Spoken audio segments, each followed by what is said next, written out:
Hi, good afternoon, everyone. Happy Thursday? Question mark.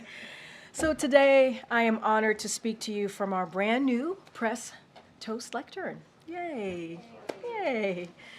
And I'm proud to name the lectern in honor of Alice Dunnigan and Ethel Payne, the first two Black women in White House Press Corps, in addition to the annual White House Correspondents Association Award in their name. We are excited to help remember their service to the American public in this way. The Dunnigan-Payne lectern and its accompanying seal were designed over the last year, and they replaced the previous lectern, which had been used in our briefing room since 2007. The previous lectern will be preserved. I'm sure many of you were wondering what was going to happen to the previous lectern, so it's going to be preserved. Now, this lectern, a blend of modernity and tradition, is meant to embody the essence of our country's stature, built using a harmonious combination of metal and black walnut, as you can see. The metal speaks to the resilience and strength of our nation, while the black walnut represents the rich history and the deep-rooted foundations upon which this country stands. The blue paint signifies vigilance, perseverance, and justice. Every member of this team, consisting of Army, Navy, and the civilians, brought unique expertise and skills to the project, and we are deeply grateful for their work and this new addition to our shared space. So, welcome to the lectern here. All right, today here in the James S. Brady Press Briefing Room, I want to take a moment and recognize the 30th anniversary of the Brady Handgun Prevention Act. In 1981, one of my predecessors, Press Secretary James Brady, was left paralyzed after an assassination attempt on President Reagan.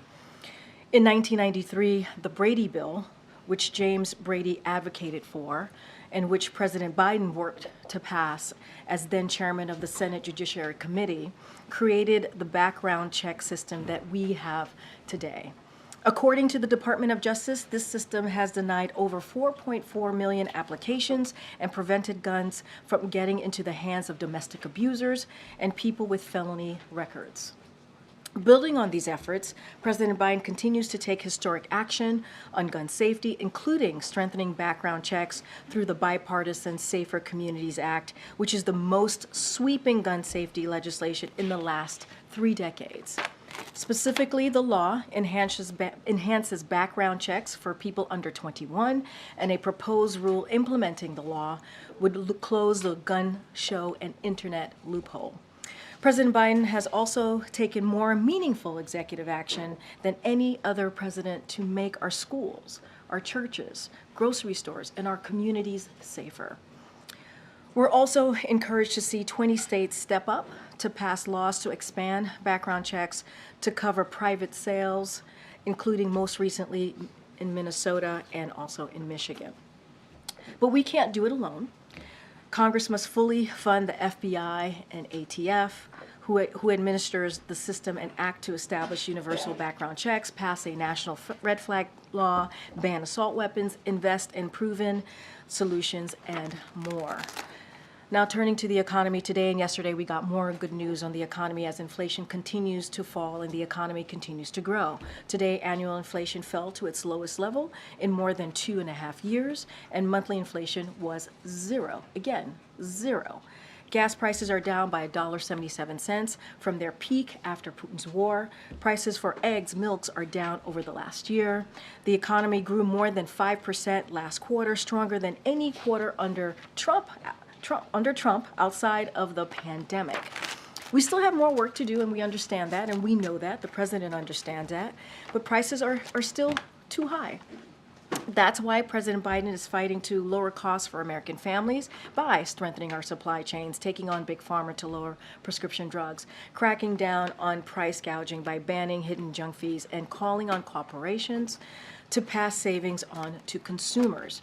Unfortunately, congressional Republicans are pushing Maganomics that fails the middle class with the following: by tax giveaways for the wealthy and big corporations, blowing up the debt, cutting Social Security, Medicare, and Medicaid, raising costs for hardworking families. The good news is the president won't let them. He will not let this happen. We also have significant news from EPA today, building on the Biden-Harris administration's historic commitment to protect children and families from the lead poisoning. The EPA announced a proposal to require water systems to replace lead service lines within 10 years, helping secure safe drinking water for communities across the country. There is no safe level of exposure to lead, particularly for children, and eliminating lead exposure from the air, water, and homes is a crucial component of our commitment to advancing environmental justice. Already, the president's bipartisan infrastructure law is investing more than $50 billion in the largest upgrade to the nation's water infrastructure in history. And the president is going to keep fighting to deliver safe, clean water to every community across the country. And lastly, thank you for your patience. I know it's been a lot. And lastly, tomorrow is World AIDS Day, which was established 35 years ago to commemorate those who have died due to AIDS-related illnesses and honor the more than 40 million individuals with HIV around the world. This year also marks the 20th anniversary of the U.S. President's Emergency Plan for AIDS Relief, otherwise known as PEPFAR. When the program was announced by President George W. Bush in 2003, an AIDS diagnosis was a death sentence, and only 50,000 of the more than 4 million people across sub-Saharan Africa in need of antiretroviral treatment for HIV were receiving it. For more than 20 years, PEPFAR has been one of our nation's most profound transformational investments and has enjoyed strong bipartisan support. PEPFAR has become the largest commitment by any nation to address a single disease in the world, and the program has had a remarkable impact, having saved 25 million lives and enabled 5.5 million babies to be born HIV-free to mothers living with HIV. That's why the Biden-Harris administration continues to urge Congress to reauthorize PEPFAR as part of our commitment to ending HIV/AIDS as a public health threat by 2030. Domestically, the updated National HIV/AIDS Strategy, which was released by President Biden on World AIDS Day back in 2021, continues to provide a roadmap for the nation to accelerate our efforts to end the HIV epidemic in the U.S. by 2030 and increased the number of people in care and on pre-ep. With this year's theme of, and I quote, "Remember and commit," end quote. We remember those we lost to AIDS-related illnesses, emphasize the urgency of our collective commitment to end the HIV epidemic, and recognize the courage and passion that has been essential to the progress we have made so far. Thank you all for your patience. I know that was a lot. We have my colleague from NSC, Admiral John Kirby, here to give an update on all that is happening in the Middle East. John? Were you dozing off? Was I that long and boring? No, it was I was fascinating. like, you seem shocked. No, it was gripping.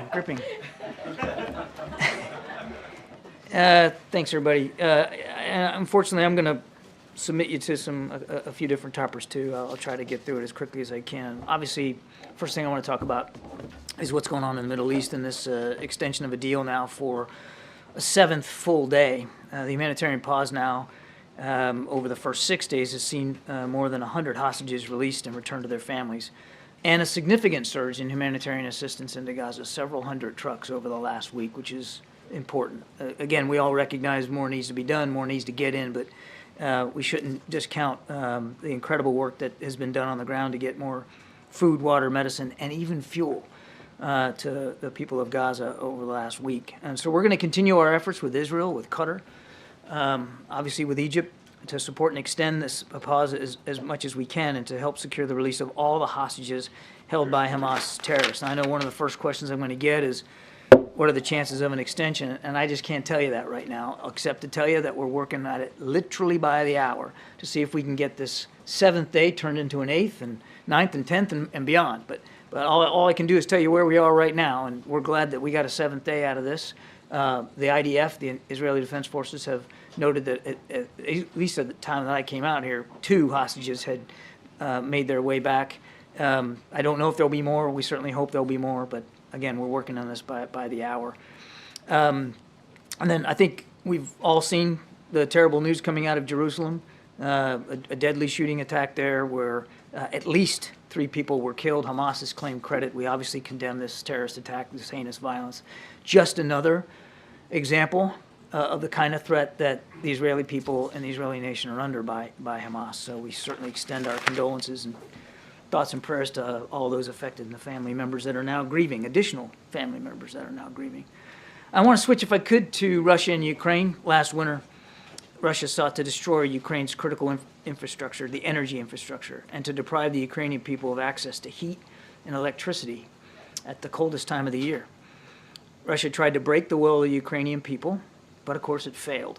As we head into yet another winter, we expect that Russia will return to this cruel tactic and again try to pursue a campaign to destroy Ukraine's critical energy infrastructure. In just the last couple of days, we've seen some airstrikes taken by the Russians that seem to be going after the kind of defensive systems that the Ukrainians have in place to protect their energy infrastructure. And again, over the weekend, they launched a major drone attack against Kyiv and elsewhere. We view this as a strike of a sign of what's to come. For many months, we've been working aggressively with our Ukrainian partners to prepare for this contingency. And as you will all recall, it was a major topic of discussion when President Zelensky visited the White House last September. And ahead of this winter, President Biden and National Security Advisor Sullivan directed the United States government to prioritize these efforts, just as we did last year. So, we've been focused on driving forward 3 key lines of effort. First, we've been strengthening Ukraine's air defensive capabilities so that they can shoot down Russian missiles and their Iranian drones targeting critical infrastructure. That's why we provided Ukraine even recently, in recent packages now, with Patriot batteries, Hawk and Avenger air defense systems, counter unmanned air systems equipment, and other critical air defense assets. Second, we've been helping Ukraine harden their critical energy infrastructure. We provided them with extensive amounts of defensive protection equipment, including wire mesh, rebar, and HESCO barriers to protect critical infrastructure. And our experts at DoD and at the Department of Energy and the U.S. Agency for International Development have all been advising Ukrainian officials on how to use this equipment most effectively. And third, we've been providing Ukraine with backup equipment and supplies, including high-voltage auto transformers, industrial-sized gas generators, and mobile off-grid equipment to add resiliency and prevent people from losing heat and electricity if Russia's strikes get through and are successful.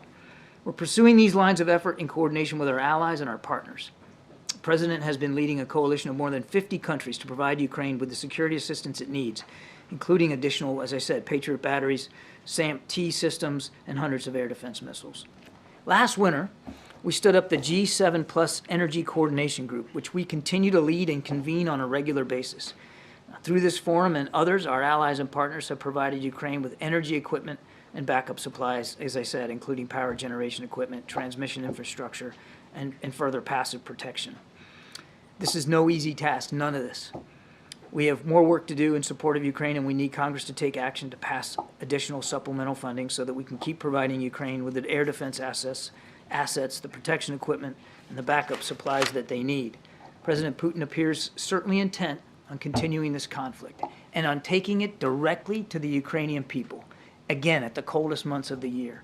We can and we must do more to assure Ukraine is in the best possible position to defend itself and its critical energy infrastructure throughout the winter. And I want just one more foot stomp on the supplemental funding is important.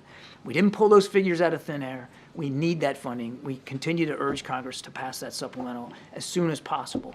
Again, as I said before many times, the runway's getting shorter.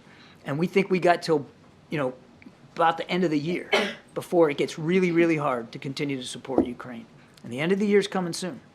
Now, just real quickly on Angola, As you know, President Biden is hosting President Lourenço of Angola later this afternoon. He's looking forward to this meeting very, very much. The U.S.-Angola relationship has flourished over the course of this year through frequent and productive senior-level engagements between our two countries, including in September when Secretary of Defense Lloyd Austin became the first ever sitting Secretary of Defense to visit Angola and to talk to them about mutual security opportunities, particularly in the maritime environment. President Biden looks forward to capping off a historic year in this bilateral relationship by discussing all of the things that we can do with President Lourenço to strengthen our cooperation and our relationship with Angola, not just in the security environment, but economically, diplomatically as well. They're a strategic partner and a growing global voice on issues of peace and security. We're particularly grateful to Angola for its very principled stand on the conflict in Ukraine and the role that President Lourenço is playing to advance solutions to conflicts elsewhere on the continent. Angola and the United States are expanding our economic cooperation at record speed, including pursuing additional investments through the President's flagship Partnership for Global Infrastructure and Investment to build quality, sustainable infrastructure that connects Angola to global markets. And of course, we'll have a readout of that meeting when it's over. Thank you, and appreciate your forbearance. Thank you, Admiral.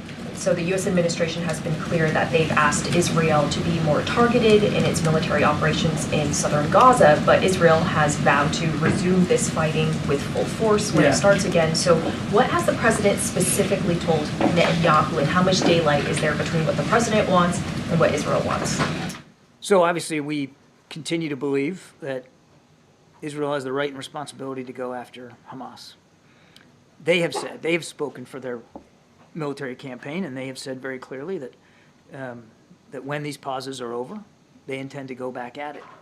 And as they make that decision, they'll continue to find support from the United States in terms of the tools and capabilities, the weapon systems that they need, as well as the advice and the perspectives that we can offer in terms of urban warfare. No nation should have to stand for what Israel had to experience on the 7th of October. So I won't speak for their operations, and I'm certainly not going to get into private conversations that the president has had with the prime minister, but he has been clear publicly and certainly in his discussions with the war cabinet that they will continue to have United States support as they go after these terrorists. And again, just look at what happened today in Jerusalem. I mean, if anybody's guessing and wondering whether Hamas still has murderous intentions against the Israeli people, just look at what happened in Jerusalem today. Mentioned before that the U.S. believes there are 2 American women held. One has been released. So does that mean there's 1 American woman left being held? And what do we know about her conditions? Do we think she could be released soon? I wish I had good answers for those questions. Unfortunately, we don't know. We do believe that that of the unaccounted for Americans, that we believe there's 1 other woman that's unaccounted for, and that we had believed was taken hostage. So we were hoping to see 2 women and, of course, little Abigail come out over the last week. We're certainly grateful that we've now gotten 6 Americans out, but I don't have additional information on this individual or where she might be or what her condition is. I just don't know. Do the U.S. believe that Hamas does not know where all the hostages are, or is that just something they're propagating the U.S. believes in order to delay this? I can't say with certainty what Hamas knows or doesn't know. They launched these attacks on the 7th of October with 2 purposes. One, to kill, the other to take hostage. And they did that to a fairly well. We do think that there are some other groups other than Hamas that might be holding hostages. But that's not to say that Hamas doesn't have visibility on that or doesn't have a way to find out about it. So the onus is really on Hamas as this deal progresses today to identify, locate, and secure these hostages and get them to the Red Cross so that they can get to safety. But I couldn't speak with great certainty about exactly what Hamas knows and doesn't know. Thanks. Administration officials said yesterday that there is an effort to encourage the Israelis in this southern Gaza operation to kind of narrow the target, make sure that civilians have a clear idea of where they can seek refuge. Is there a concern that that might give a heads up to Hamas as well so that they can reposition as well and seek refuge? Well, there's a couple of things there, Trevor. First of all, I certainly won't speak for the Israeli military or what their plans and strategies are. I mean, they have a right to operational security in terms of what they're going to do, when they're going to do it, and how they're going to do it. So obviously, we certainly don't want to say anything from the podium or publicly that would put their operational security at risk.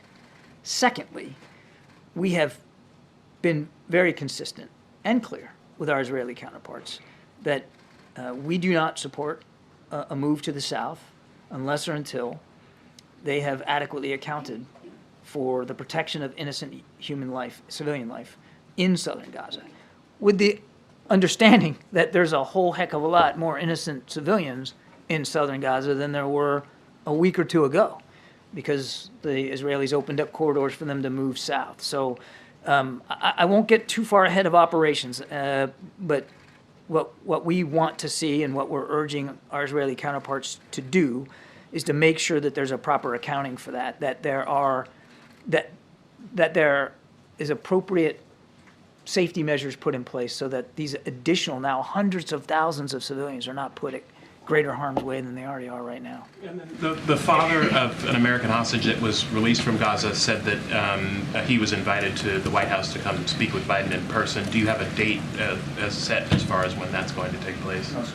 Okay. And then finally, I was wondering if you have any reaction to the death of Henry Kissinger and any explanation of how he has shaped this administration's foreign policy. I know he's been consulted by Jake Sullivan and Tony Blinken and others. Yeah, well, obviously our condolences go to his entire family over this loss, to his wife Nancy and to everybody else in his family, of course. It's a huge loss. This was a man who, whether you agree with him or not, whether you hold the same views or not, he served in World War II, served his country bravely in uniform, and for decades afterward, which I think we can all be grateful for and appreciate, just the public service. And again, whether you saw eye to eye with him on every issue, there's no question that he shaped foreign policy decisions for decades, and he certainly had an impact on America's role in the world. And so again, our deepest condolences go to the family.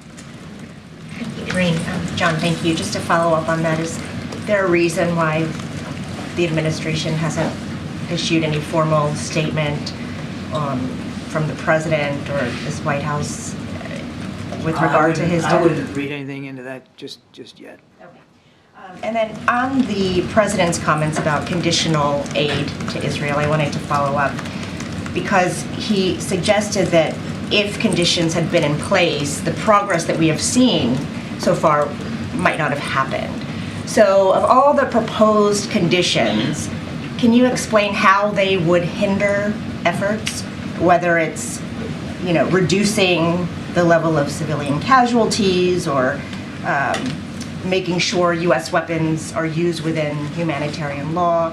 How would any of the proposed conditions slow down or prevent the progress that has been made? Well, rather than speak to these proposed conditions, let me just take a step back and, again, reorient the discussion here. Israel was attacked on the 7th of October in the most heinous way. The president's been clear we're going to continue to support their ability to eliminate that threat, the continued threat that Hamas still poses.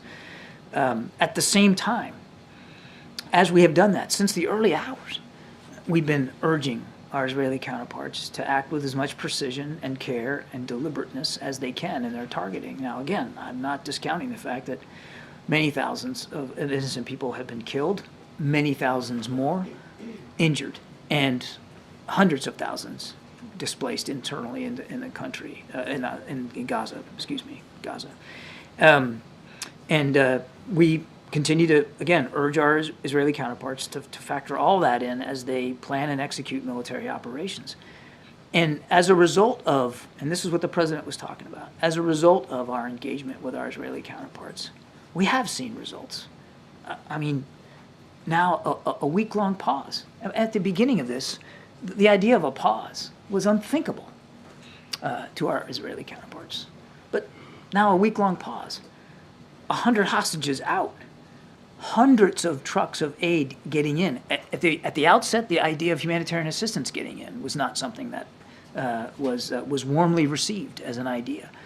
So the president believes that the approach that we've been taking has had results. Now, again, Nobody's discounting or dismissing the loss of innocent life, and we continue to work with and share perspectives about urban warfare with our Israeli counterparts so that they can continue to hone their operations in such a way that there's a reduction and a minimizing of civilian death. But we're going to continue that approach. And John, I hear you. And I know that that's what the president has said repeatedly. In fact, he has supported all of these conditions. These are things that he says he believes in. So I'm asking, talk is one thing, but should there be actions that draw a line to say, hey, if you don't do what we're asking, there will be consequences?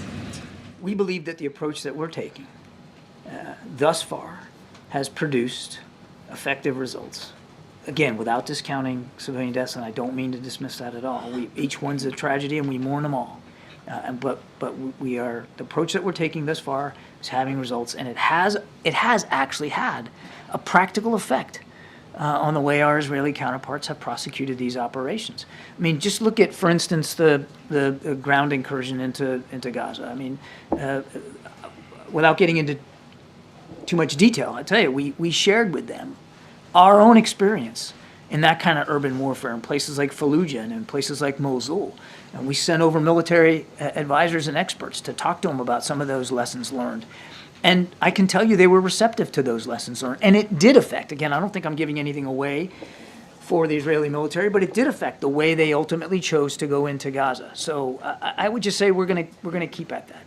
So we're running out of time. I'm sorry. So we gotta go really quickly, Chris. And we gotta go to the back too. What impact has the shooting that Hamas is taking credit for in Jerusalem had on the efforts to extend the humanitarian pauses? And is the U.S. goal to turn these pauses into a more permanent ceasefire? Is that the overall trend line that the U.S. is going for? I don't know and no. So I don't know. I don't think there's been. I don't think there's been any effect. Not that I've heard or seen effect on the deal, extending the deal by the violence in Jerusalem. I've seen nothing that indicates an effect on that. And again, we do not support a permanent ceasefire at this time. We do support the idea of humanitarian pauses, and we would love to see, as I said at the outset, we want to see this 7-day pause turn into 8, 9, 10, and beyond. But ultimately, that's going to take Israel and Hamas to agree to the parameters of extending that deal. But in the United States, they'll continue to find an advocate for extension. And how is the alleged plot by an Indian government official to assassinate somebody on U.S. soil, how has that affected U.S.-Indian relations, given that, the president recently hosted Modi for a state dinner, relations have been trying to improve, tighten those relations. What impact does that plot have? I remind you, the state dinner happened before we knew about this. Sure. And I want to be careful here that I don't get ahead of the Department of Justice and talk about an ongoing investigation. I would just say two things. India remains a strategic partner, and we're going to continue to work to improve and strengthen that strategic partnership with India. At the same time, we take this very seriously. These allegations and this investigation, take it very seriously. And we're glad to see that the Indians are too, by announcing their own efforts to investigate this. And we've been clear that we want to see anybody held, that's responsible for these alleged crimes to be held properly accountable. Thank you. On Venezuela, I wanted to ask about today is the deadline that the administration set for the Venezuelan government to make progress on certain things. One of them lifting the public bans of political opposition leaders who cannot run in elections, start the process to release wrongfully detained Americans. So my question is, have you seen any progress, and is the U.S. prepared to reimpose sanctions, which was the consequence of not seeing progress on this? I haven't seen any progress yet. There's 8 hours left in the day, so we'll see what the Venezuelans decide to do, and I won't get ahead of decisions about sanctions one way or the other going forward. Thank you. I have a few questions about Angola. As you know, this exciting libido corridor runs through a part of the DRC that's been embroiled in secessionist, violent conflict since 1960. Can the libido corridor work without peace in that region? And then to that point, how is the White House supporting President Lorenzo in his work as AU peace envoy to bring about peace? And then also, how is the administration engaging bilaterally? I'm on a time clock here. This is the last. second to last one. Sorry. I should write these down. The administration engaging bilaterally and multilaterally with Great Lakes leaders to bring about peace. And then finally, what's the president's message to President Lorenzo about his country's poor human rights track record? So, look, I'm going to try to boil this down. Otherwise, I'm going to be in big trouble. So, It's the president's time. exactly. Me too. This is a relationship that has been improving now, as I said, over the last year. And the president's very much looking forward to this meeting with the Angolan president. There's a lot of ground to cover. So we never shy away from talking about human rights. The president routinely brings that up. I won't get ahead of the president, and we'll have a readout. But he never shies away from talking about human rights when he's talking to foreign leaders. Number two, we welcome President Lorenzo's efforts to foster peace. I said that at the opening statement. His efforts on the continent to improve peace and security and stability are welcome. And I'm absolutely certain that the two leaders will talk about that today and the prospects for that and where that's going, including in the DRC.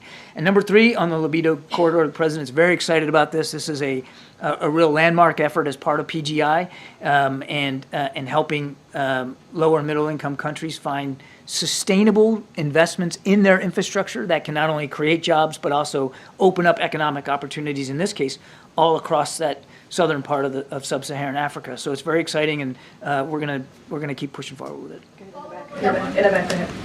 Yes, sir. Thank you very much, Karine, and thank you, John. Two very brief questions related to foreign policy. One, has the president had discussions with Speaker Johnson akin to those he had with Speaker McCarthy about the supplemental on Ukraine standing alone? And is the price tag on it 60 billion or 47 billion at this point? I'd have to get back to you on whether there was a specific conversation with the speaker on the supplemental. That said, we have had numerous discussions and briefings with members of Congress and staff members about the importance of the supplemental and moving on all four of those buckets: Israel, Ukraine, the Indo-Pacific, and border security. We want to see them act as quickly as possible on that. And the total numbers are on the web to see, but So no standalone then on Ukraine? we want to see all four priorities taken up by Congress and all four funded. The reason why it's a supplemental is because they're all urgent. And as I said earlier, we're running out of runway on Ukraine, and I would tell you the same thing for Israel. We have some existing appropriations and authorities to continue to support Israel, but that well is not endlessly deep either. And will the president send, or has he chosen a representative to go to President-elect Milei's inauguration on the following Sunday? Not that I'm aware of. One of the key provisions of this deal was getting Red Cross officials in to access the hostages and see their conditions. With the fragility of the truce being there right now, is there any realistic hope that the Red Cross is actually going to get any access to these people? That's part of the deal. That's what our expectation is, that Hamas will allow that access. That was part of that arrangement. Have they just simply been saying no at this point? I don't know how much access they've actually had, but that's part of the deal, what they signed up to. So we'll see. We'll see if we can get an extension on this. I mean, it's part of the deal for pauses. So during the pause, while you're getting hostages out and aid in, Red Cross gets access. So again, we got one more day today. Hopefully we can get this thing extended, and we'll see. Does the U.S. have any other way that they feel they can determine the condition of these hostages, especially the Americans? That's why the Red Cross access is so important, because it's eyes on. It's an independent view and a look to see how these people are doing, and that's why it's so important. Why we've been fighting for it. Thank you. Thank you, John. Regarding the attack in Jerusalem, in which Hamas has taken credit, does the U.S. View that attack in any way to be a violation of the ongoing truce between Israel and Hamas? And I don't want to get in. I'm not a lawyer here. This attack happened in Jerusalem. The pauses in the fighting were specific to Gaza. Okay, so that's as simple as that. I mean, it wasn't. Therefore, it didn't violate. It didn't technically violate the deal that was in place, but obviously it's a stark reminder of who they're facing and what kind of enemy that they're opposing. Can I ask you a follow-up on Angola? One question. Then it's so surprising that you don't take a, you are receiving an African leader, and you can't take a question from an African journalist. We can end this briefing right now. Sorry, I have one really question. surprising. Basically, John Senator Marco Rubio. It's not about ending the briefing, I want to ask an African question, because you are receiving an African Can I leader. ask a question? Can I just Thank you so much. Oh my God. All right, we can end this briefing if it's not going to be respectful here. Chris. That's what I'm saying. You are receiving an African leader, and you don't take questions. Thanks, everybody. I have a question about gas prices. Thanks, everybody. Can we do one about the falling gas prices?